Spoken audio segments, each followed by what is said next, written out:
தொலைக்காட்சியின் நகர்வள பகுதி செய்திகளை வாசிப்பது மலைகளின் அரசி நீலமலை அன்பில். இன்றைய காலகட்டத்தில் நோய் தொற்று அபாயம் பல்வேறு இடங்களிலே பரவிக் கொண்டிருக்கிறது. மழையின் காரணமாகவும் காலநிலை மாற்றத்தின் காரணமாகவும் பல்வேறு நோய்கள் பரவி மருத்துவமனையில் இடம் இல்லாத நிலை இருந்து வருகிறது. இது மட்டுமல்லாமல் உணவே மருந்து, மருந்தே உணவு என்று முன்னோர்கள் நமக்கு கற்றுத்தந்திருக்கிறார்கள். இன்றைக்கு அந்த காலநிலை மாறி ஷவர்மா, ஸ்பாட்ஸ் ஃபுட் என்று பல்வேறு துரிதமான உணவுகள் வந்து மக்கள் உண்டு நோயில் இன்றைக்கு அவதிப்பட்டு கொண்டிருக்கிறார்கள். இதை போல பெட்டிக்கடைகள், சில்லறை கடைகள், இன்னும் ரோட்டோரங்களிலே இருக்கின்ற அம்மாமார்கள், பாட்டிமார்கள், ஸ்கூல் அருகிலே, பள்ளிக்கூடங்கள் அருகிலே விற்பனை செய்யப்படும் மிட்டாய்களில் இருந்து பல்வேறு நோய்கள் பரவுகிறது. உயிருக்கே உழைவைக்கும், உயிருக்கே ஆபத்து வைக்கக்கூடிய மிட்டாய்கள் விற்பனை செய்யப்படுகிறது என்று இன்றைக்கு தகவல் கிடைத்திருக்கிறது.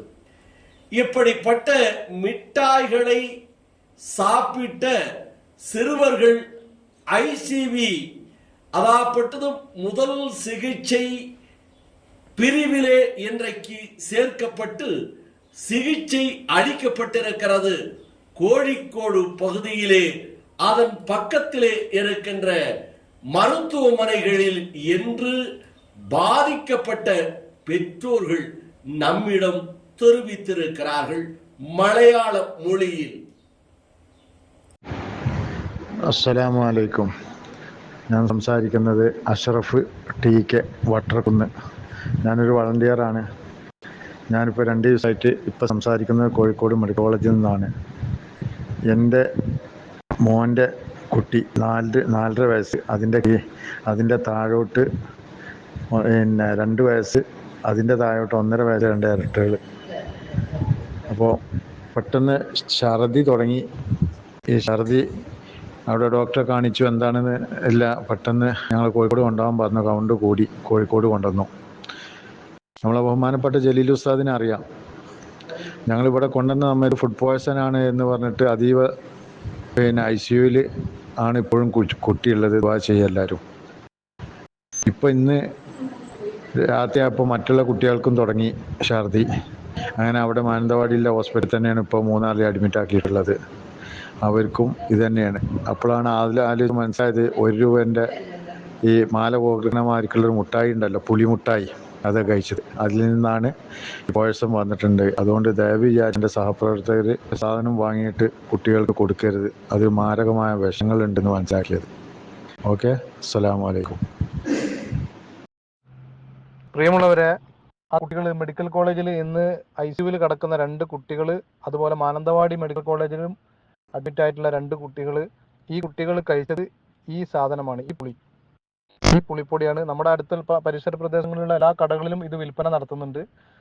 ദയവ് ചെയ്ത് ശ്രദ്ധിക്കുക. നമ്മുടെ മക്കൾക്ക് ഇത്തരത്തിലുള്ള മാരകമായിട്ടുള്ള വിഷം അടങ്ങിയിട്ടുള്ള സാധനങ്ങൾ വാങ്ങിക്കൊടുക്കാതിരിക്കുക. പ്രത്യേകം രക്ഷിതാക്കൾ ശ്രദ്ധിക്കുക.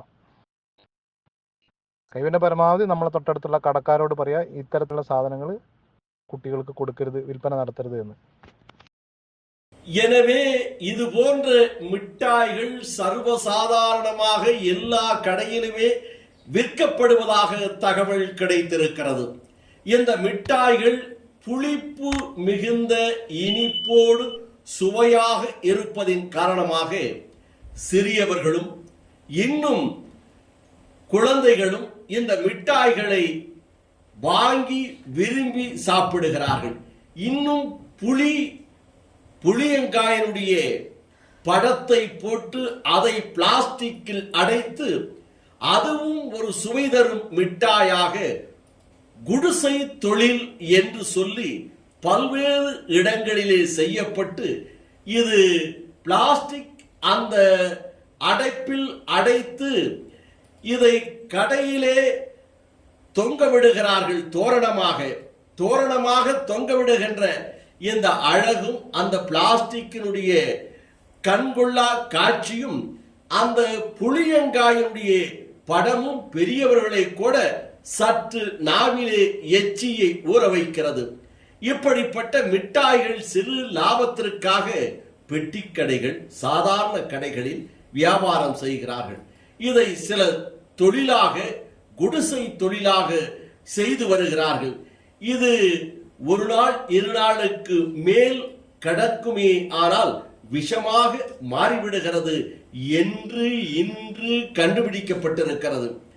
இந்த குழந்தைகள் மருத்துவமனையிலே சேர்க்கப்பட்டு பரிசோதனை செய்யப்பட்டு இது ஃபுட் பாய்சன், உண்ட உணவு விஷமாக மாறியிருக்கிறது என்று கண்டுபிடித்து இன்றைக்கு ஆபத்தான நிலையில் மருத்துவமனையிலே சிகிச்சை பெற்று வருவதாக இருவர்கள் தெரிவித்திருக்கிறார்கள். ஆகவே சம்பந்தப்பட்ட கடைக்காரர்கள் இது போன்ற ஒரு பொருளை விற்காமல் சிறு லாபத்திற்கு நீங்கள் இந்த பொருளை விற்காமல் இருக்க வேண்டும்.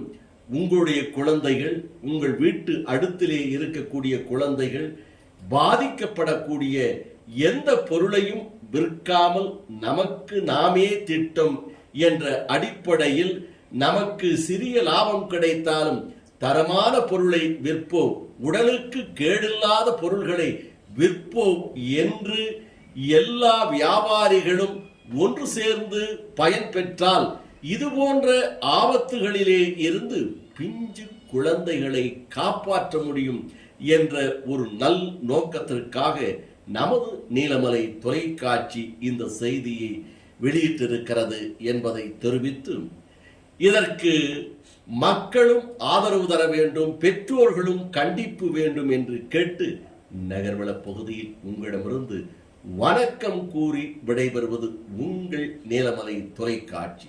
இதுபோன்ற செய்திகளை உடனுக்குடன் காண உங்கள் நீலமலை தொலைக்காட்சி யூடியூபில் சென்று சப்ஸ்கிரைப் செய்து பெல் பட்டனை அமர்த்தி உடனடியாக இந்த செய்திகளை காணுங்கள்.